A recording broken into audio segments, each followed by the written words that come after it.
ये लोग इस डर से तो नहीं जी रहे कि यशस्वी जायसवाल को मौका दे दिया, अगर उसने डबल सेंचुरी मार दी तो हमें शुभमन गिल को बाहर निकालना पड़ेगा, डेजा चू हो जाएगा। डबल स्टैंडर्ड्स है टीम इंडिया के। हाँ, हर जगह लेफ्टी जहां दिखता है वहां पे ऐसे हो जाते हैं, लेफ्टी है मुझे चाहिए मुझे चाहिए। सबसे पहले बात करते हैं शुभमन गिल के ओडीआई स्टैट्स की। इसमें एक डबल सेंचुरी भी है, पर डबल सेंचुरी की बात नहीं करते क्योंकि उससे कोई खास फर्क पड़ता नहीं है। अरे कब ड्रॉप हो जाओ रातों रात पता भी नहीं चलता, कॉन्ट्रैक्ट कैंसिल हो जाते हैं। यहाँ शुभमन गिल टीम इंडिया के वाइस कैप्टन हैं, टीम में बैठे हुए हैं। पिछले कुछ टाइम से फॉर्म थोड़ी सी खराब चल रही है, लेकिन इससे भी बड़ा आरोप जो लग रहा है वो ये लग रहा है कि क्या इनकी वजह से यशस्वी जायसवाल वनडे की टीम से ड्रॉप हो चुके हैं। ये आरोप है, ये तो सच्चाई है। ये तो सच्चाई लग रही है मेरे को। आपको आरोप कैसा लग रहा है? क्योंकि यशस्वी जायसवाल वैसे यार ये मेरे को समझ में नहीं आता। हाँ। बड़े डुअल स्टैंडर्ड्स है, डबल स्टैंडर्ड्स है टीम इंडिया के। हाँ। हर जगह लेफ्टी जहां दिखता है वहां पे ऐसे हो जाते हैं, लेफ्टी है मुझे चाहिए मुझे चाहिए। हाँ। और जहां पे इतना बढ़िया क्वालिटी आपके पास लेफ्टी बैट्समैन है उसको आप बाहर कर देते हो सिर्फ इस वजह से कि एक आपने इम्यूनिटी दे दी एक आदमी को यार। और ये चीज समझ वाली में नहीं आ रही है जो शुभमन गिल के साथ, मतलब ये शुभमन गिल देखो खेलते बहुत बढ़िया है। हाँ। प्लेयर बहुत बढ़िया है हमारे दिलों से। और अभी मैं अगर आपको स्टैट्स दिखाऊं अगर शुभमन गिल के, तो आप भी ये कहोगे कि यार आप कौन से प्लेयर को टीम इंडिया से ड्रॉप करने की बात कर रहे हो। ऑल्दो मैं ड्रॉप करने की बात नहीं कर रहा, मैं प्लेइंग 11 में समझना चाहता हूं जिस तरीके से ये टीम, जैसा कि अभिषेक ने कहा, फिक्सेशन है इनका कि लेफ्ट हैंडर्स होने चाहिए टॉप ऑर्डर में। फिक्सेशन तो पाकिस्तान का नहीं रहता है मैचों में, ऑब्सेशन है इनका कि जो लेफ्ट हैंडर्स को होना चाहिए, जिस वजह से अक्षर पटेल, शिवम दुबे, यहां तक कि वॉशिंगटन सुंदर को भी ऊपर गिला दिया गया। तो वहां पर एक चीज समझ में नहीं आ रही। तो चलिए सबसे पहले बात करते हैं शुभमन गिल के ओडीआई स्टैट्स की। 47 मैच शुभमन गिल ने खेले हैं, 2328 रन है, 58 से ऊपर का एवरेज है और स्ट्राइक रेट है 101.7। वाह। इसमें एक डबल सेंचुरी भी है, पर डबल सेंचुरी की बात नहीं करते क्योंकि उससे कोई खास फर्क पड़ता नहीं है। अरे कब ड्रॉप हो जाओ रातों रात पता भी नहीं चलता, कॉन्ट्रैक्ट कैंसिल हो जाते हैं यहाँ पे। तो यहाँ पर 58 से ऊपर का एवरेज शुभमन गिल का, 100 से ज्यादा का स्ट्राइक रेट। तो फिर प्रॉब्लम क्या है? शुभमन गिल के ऊपर हम ये वीडियो क्यों बना रहे हैं? नहीं, हम तो ये कह रहे हैं कि क्या यशस्वी इसी वजह से ड्रॉप हो गए हैं, इनकी वजह से।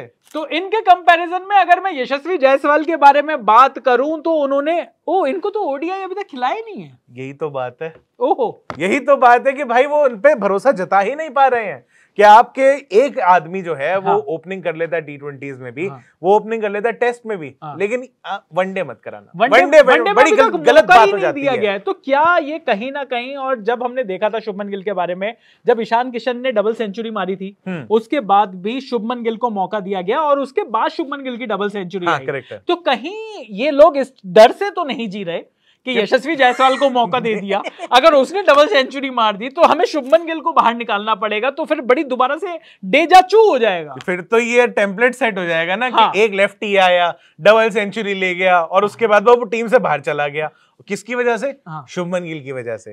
और शुभमन गिल की एक्चुअली प्रॉब्लम क्या है कि अभी आपको दिख रहा होगा कि स्टैट्स बहुत बढ़िया चल रहे हैं, सब कुछ है, लेकिन अगर यही मैं बोलूं कि आपको एक साल पहले तक इनके स्टैट्स ये और ज्यादा बढ़िया थे। बिल्कुल, ये खराब हुए पिछले एक साल में क्योंकि उनकी बैटिंग लगातार अलग अलग फॉर्मेट में अगर आप देखो तो इतनी इंप्रेसिव नहीं लगी है। इनफैक्ट जब आप जिम्बाब्वे टूर की भी बात करते हो, आई नो वहां पे T20s में कैप्टनसी कर रहे थे, सब कुछ कर रहे थे, लेकिन वहां पर उनका टेम्पलेट जो दिखा रन बनाने का, वो वैसा वाला दिखा जैसे 2022 वाले T20 वर्ल्ड कप के अंदर आप केएल राहुल का फॉर्मेट देख रहे थे कि पहले 2 ओवर तो खा जाओ। बिल्कुल, और है ही नहीं। देखिए उसको दूसरी भाषा में स्टैट पैडलिंग कहते हैं, स्टैट पैडिंग कहते हैं। और बिल्कुल स्टैट पैडिंग जैसी ही उन्होंने बैटिंग करी यहां पर। और अगर यशस्वी जायसवाल और शुभमन गिल के बारे में अगर एक और डिफरेंस जिस बारे में हम बात करना चाह रहे हैं वो ये भी है कि शुभमन गिल पिछले एक साल में अगर आप देखें तो जब जब सामने बड़ा ओपोनेंट आया तब तक उनके बल्ले से परफॉर्मेंस नहीं निकली। वहीं जब हम यशस्वी जायसवाल की बैटिंग की बात करते हैं तो एक जो दूसरी चीज भी, एक बात अगर अभिषेक हम इस बारे में बात कर सकें,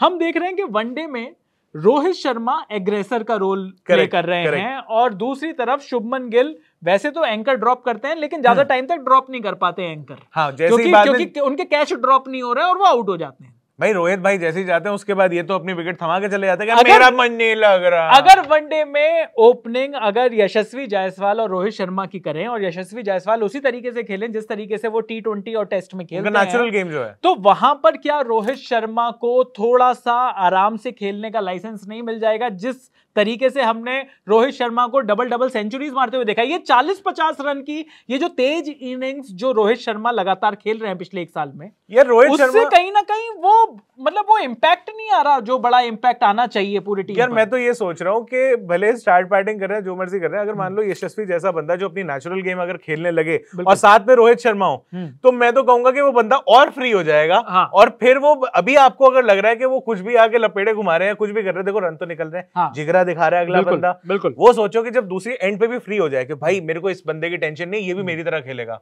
फिर तो दे दबा दब आपको भाई कोई बड़ी बात नहीं है। ठीक है, कभी कभी ऐसा भी होता है कि आपको देखने को मिले कि 50 पे 2 आउट हो गए, लेकिन वो दिन भी आ सकता है जब आपको 200 पे 0 मिले। बिल्कुल ये बिल्कुल पॉसिबल है, और आपको ऐसे पंट लेने पड़ेंगे इस वजह से। और खास पंट नहीं, जायसवाल कह रहा हूं, पंट की जगह पंत ले लिया है टीम में, जिसकी खुद परफॉर्मेंस अभी तक वनडे में कोई बहुत ग्रेट नहीं रही है।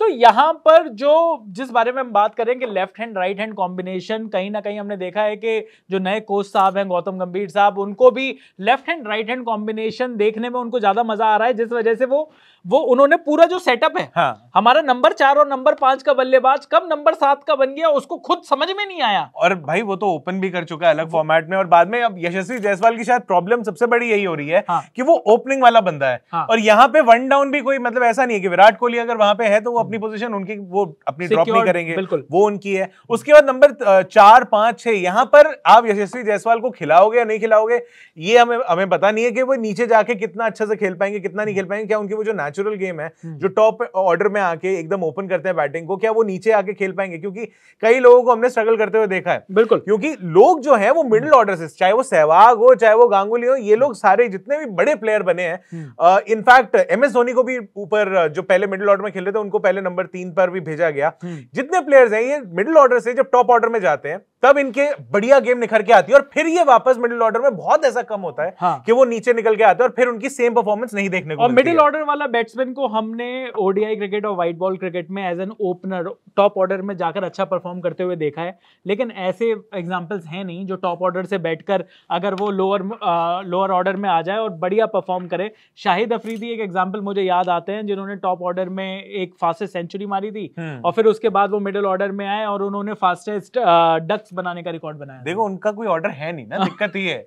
वो कभी रिटायर होते हैं, कभी वापस आते हैं, कभी बॉलिंग की तरह मतलब बॉलर की तरह एंटर करते हैं, बैट्समैन की तरह एग्जिट करते हैं, उनको खुद नहीं पता वो क्या कर रहे हैं। तो यहाँ पर बॉलों को चक मार रहा है यार वो आदमी, वो फूल उसको फ्रूट समझ के बैठा हुआ है वो आदमी। लेकिन अगर यहाँ पर शुभमन गिल की बात करें तो शुभमन गिल का ये जो बल्ला नहीं चल रहा है, अगर शुभमन गिल का बल्ला चल जाए तो भी क्या हम ये बात करेंगे कि यशस्वी जायसवाल को इस टीम में होना चाहिए? क्या शुभमन गिल की प्रॉब्लम यशस्वी जायसवाल के आने से टीम और ज्यादा स्ट्रांग होगी, या फिर आपको लगता है कि इस टाइम पर जो सबसे बड़ा मुद्दा है वो शुभमन गिल का वो जो ऑफ कलर जो दिखाई दे रहे हैं, और मतलब अगर आप छोटी टीम्स के खिलाफ अगर आप बड़े रन बना रहे हो, जो बड़े मैचेस हैं, जो प्रेशर मैचेस हैं, वहां पर अगर आपका बल्ला नहीं चल रहा है, कहीं ना कहीं पिछला जो वर्ल्ड कप का हम रेफरेंस उठाकर देखते हैं, पिछला जो वर्ल्ड कप था उसमें भी शुभमन गिल से जो आग लगाने की उम्मीद थी वो उन्होंने आग लगाई नहीं थी, वो तो नहीं हो पाया था। मतलब शुभमन गिल की एक्चुअली प्रॉब्लम यही चल रही है इतने टाइम से कि बड़ा स्कोर नहीं आ पा रहा है, और उसके बाद एक प्रॉब्लम ये भी है कि वो कंफर्टेबल नहीं दिख रहे हैं। जब भी बैटिंग करने आ रहे हो, जितने एक्सपर्ट्स हैं, आप हमें बोलोगे हम कौन होते हैं टेक्निक पे सवाल उठाने वाले,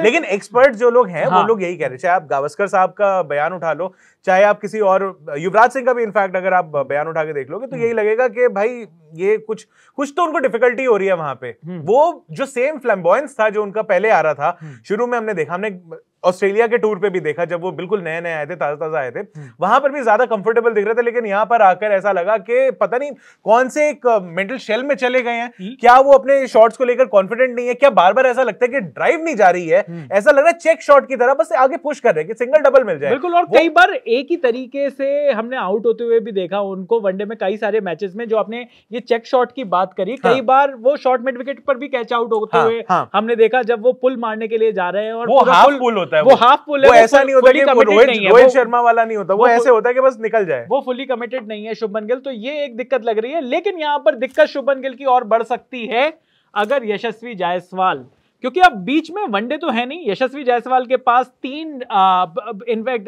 T20 हैं बांग्लादेश के खिलाफ, उसके अलावा 2 टेस्ट मैचेस भी हैं बांग्लादेश के खिलाफ यहां पर, और उसके बाद 3 टेस्ट मैचेस फिर न्यूजीलैंड से भी हैं। 5 टेस्ट मैच, 3 T20 अभी यशस्वी जायसवाल खेलेंगे एज एन ओपनर। अगर वहां पर उन्होंने उसी तरीके से बाकी बॉलर्स का भुर्ता बनाया जिस तरीके से उन्होंने जेम्स एंडरसन का बनाया था। तो क्या आपको लगता है कि वनडे चैंपियंस ट्रॉफी की जब टीम अनाउंस होने वाली होगी, आसपास होगी, तो लोग कहेंगे यार बहुत हो गया ये एक्सपेरिमेंट, अब इस प्लेयर को खिला ही लो? यार वैसे एक बीच में फिर वो भी रहेगा। हाँ। जो 5 मैच होने वाले ऑस्ट्रेलिया के, जो बॉर्डर गावस्कर ट्रॉफी है, आप देखोगे वहां के जो अच्छे परफॉर्मर्स होंगे उनके पास भी बायस जाएगा और वो भी क्रॉस फॉर्मेट पॉलिनेट करेंगे, क्रॉस फॉर्मेट जाएगा। लेकिन आप बताइए कि आपको क्या लगता है, यशस्वी जायसवाल वर्सेस शुभमन गिल, अगर इन दोनों खिलाड़ियों में से एक खिलाड़ी अगर आपको चुनना हो जो कि रोहित शर्मा के साथ ओपनिंग करें, तो वो वनडे क्रिकेट में कौन होना चाहिए? जल्दी से कमेंट बॉक्स में लिख दीजिए। बाकी इस वीडियो के लिए इतना ही। मेरा नाम है चैन रस्तोगी, मैं अभिषेक मनचंदा और आप देख रहे हैं स्विच।